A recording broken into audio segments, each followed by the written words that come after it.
can evaluate yourself at the end of the exam as you grade it. And so there's a lot of things that we did well. Obviously, playing our first two games, what we're going to be like mentally, especially with our freshmen. But I thought, as we talked about after Saturday's game, there's some good teaching things, and so we were able to show that yesterday on some of the things that we just need to clean up. And so work on that today in practice, and then move ourselves forward and get ready for Friday night. And again, it's going to be an exam. It's early in the season. It's not going to look perfect, but we're in a good space. We're practicing well, and the energy level's high, and you take a lot of positive things away from the weekend. But the most important thing is you've played a couple games now. Now you can start the process of trying to become better in areas that you need to become and improve on. What were some of the teaching points?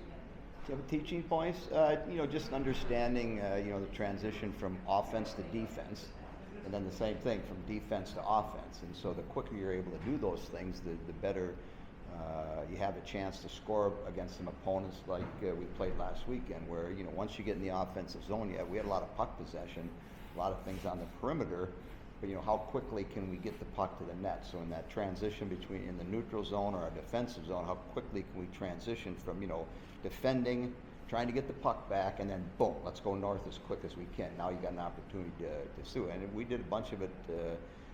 But then again, first, second games, it'll get better. That's the whole thing. And so it looked good.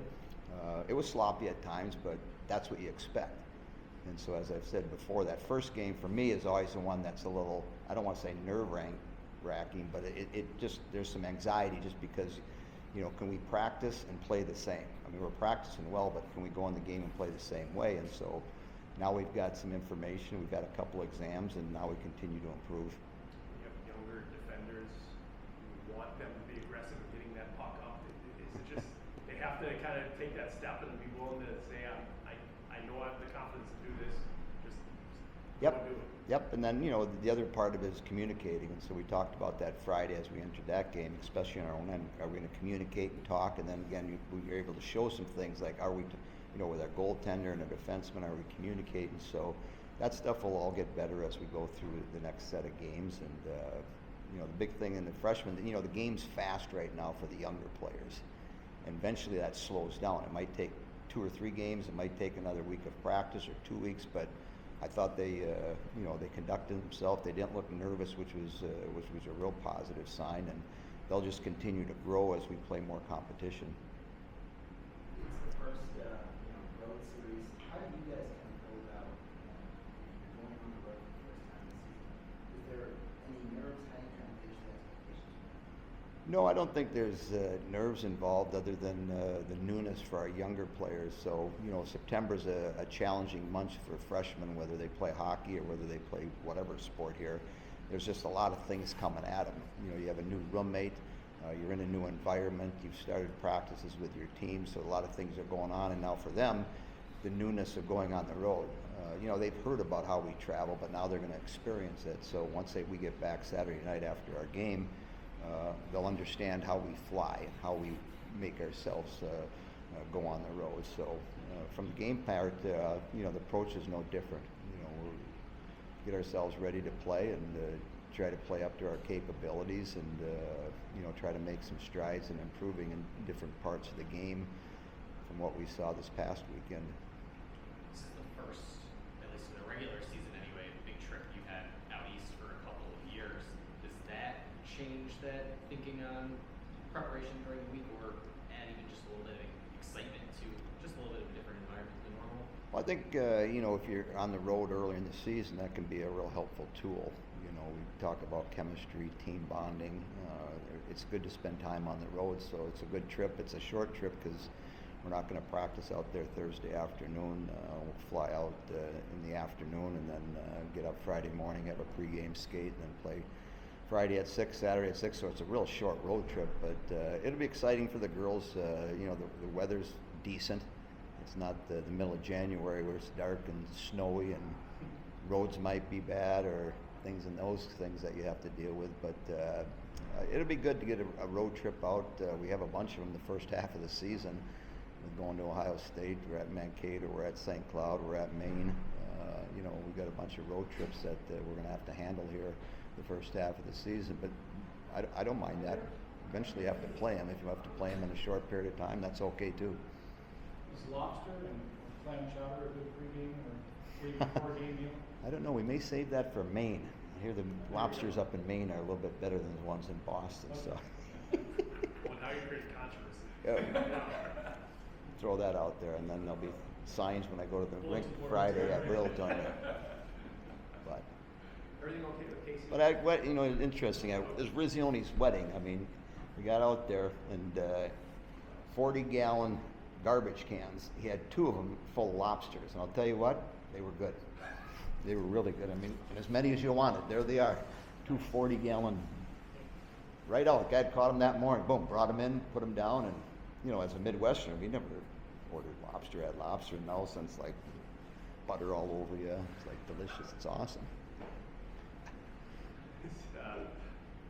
Casey was out there. Everything okay with her for this weekend? Yeah, she actually skated this morning. We have skill sessions. She was out there this morning, and then met a migrant, and yeah, so. So Bella out there, is that a good step for her? I mean, to get into something. I mean, I haven't seen her out there in 2 years. Yeah. She's been here. Yeah, so yesterday she practiced, you know, about 85% of the practice, and today she was out there a good chunk. So those are real positive signs, and hopefully she'll continue that progression. You guys enter this season without Riddick Colonel for the first time in 6 years. The leadership group, what you saw from them in the first couple of contests this year, as that next group steps up to take on that role. Well, I think, you know, with our leadership group, our captains and our assistant captains, you know, they've learned a lot since they've been here. You know, Layla and KK participated in Finland this summer in a leadership conference with a lot of other countries, and I think had an opportunity to grow away from the game, away from the ice in those settings. And so you look for kids to mature and grow, and I think our leadership group, they're in a good spot. And I think as we move forward, I think they'll do a good job of leading the team.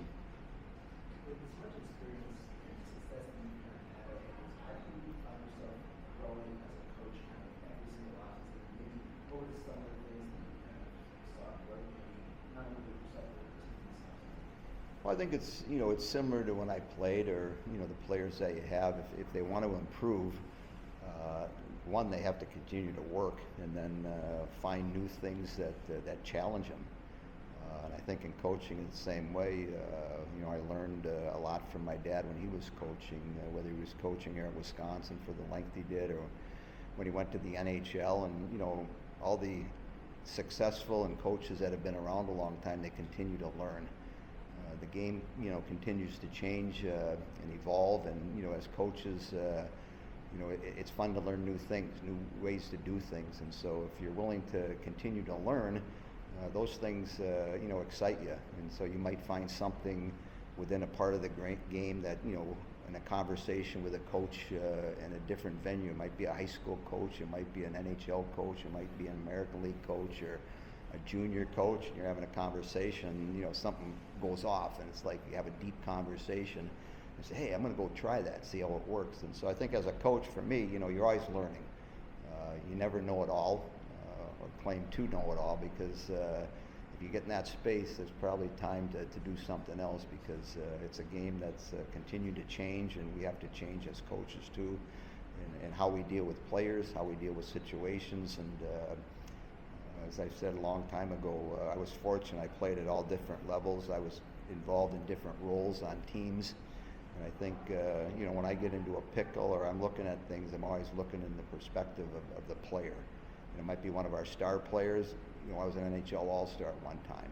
It might be one of our role players. I started in the NHL on the 4th line. And so what are they thinking, and what can I do as a coach to make them better and understand their role on the team is equally as important as the person sitting next to them in the locker room.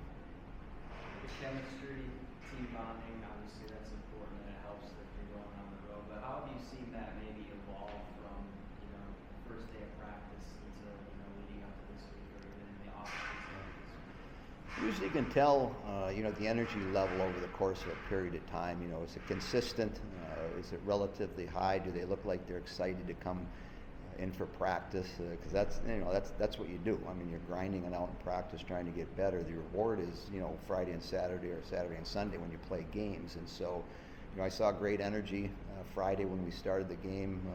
I thought we were ready to play. It looked like we were ready to play, and we went out and we played at a real high level. And so, the team bonding and the team chemistry, that ebbs and flows with the season. And so, the early part of the season, the newness of school, the newness of now starting to play games, everybody seems to get excited in those spaces. And then you get to game 15 and 16 and you're on the road and the weather's a little grumpy outside. And so what's our attitude? What's our mindset? What's our chemistry on those days? And so it'll go up and down, but I think with our leadership group, and when adversity comes, or there's some hiccups that come along the road, then you get a really true test of what that looks like. How do you think the new captains have impacted the team dynamic? I think it's good. We've had a couple meetings with them in regards to the one thing about being a captain is you got selected for a reason. And sometimes people, get a C on their jersey and then they want to act differently, or they want to present themselves differently, like they have to do more. And we've had a couple of those kids, and after 2, 3, 4 weeks, you sit them down and say, hey, just be who you are. You don't need to be any more or any less. Just be who you are. That's why you were selected as captain. I think if they're able to settle that down, where they don't have to do more, they just have to be who they are, then they have a chance to really have an impact on the people that are watching them. BC was picked third in their league. Were they? Yeah. Yeah. What types of things that you noticed from them that you'll point out to your club leaving in the league? Well, the one game they played, they played on like an MIA rank. It's a small little thing, and it's the first game of the year, so it's sort of like our last drill today, where everything is taken away from time and space. But history tells me, they'll have a good team. I mean, the coaching staff, they made one change on it, but they'll be good. They're playing at home, and so a lot of teams probably play maybe a little bit better early in the season at home than they might on the road. And so you're up against that, and then how do we travel? How do we play on the road? I think the big thing is for us to continue to practice the way we're practicing. And as I told the team last Thursday, if we play the way we practice, we're going to be fine. And so can we do that? You had this BC program in here last Yep. year. One game really close, one less so. Were you able to go back, take a look at that game, and anything you take away from that for this weekend? Nope. The different personnel, different year. And then, the big thing is, what can we do better than we did last week and Friday in that game? And that's what I'll be looking for. AJ just pointed out a note to me. I don't know if you saw this. Nope. So the Johnson family is approaching a milestone this weekend as Bob and Mark have combined to win 998 games at Wisconsin. So it could be 1,000 if you win 2 this week. You and your dad. It's a lot of games. A lot of wins, yeah. Easy. Way to go, AJ. Hey? Yeah. Who's that, Bags? Bags, yeah, Yeah, who that's figured? Bags, Yeah. right? How many did my dad have? Your dad had 367. Yeah. If you talk to me, he's probably talking about the one that he missed out on that he should have won the game. You too, though. Well, oh yeah. Right? Yeah. So I mean, you think about it, all the wins you had, you're not going to remember all 631, but there are probably losses in there that gnawed you more than, Oh, yeah. or bother you, or you think about more than wins, right? Yep. It's goofy what you remember. Yeah. So. But I've always said, not about me. Not about me. Right, Paul? Hi there. Okay, thanks for coming down. Thanks. Yep.